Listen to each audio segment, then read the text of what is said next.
ikaw ay di nag-iisa. Karamay siya.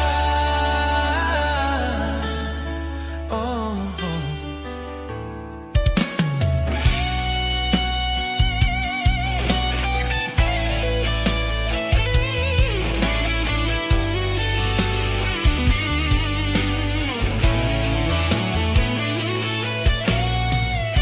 Maririnig ang dalangin,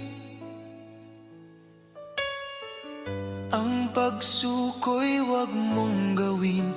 Ang Diyos ay di natutulog, hindi kanya bibig.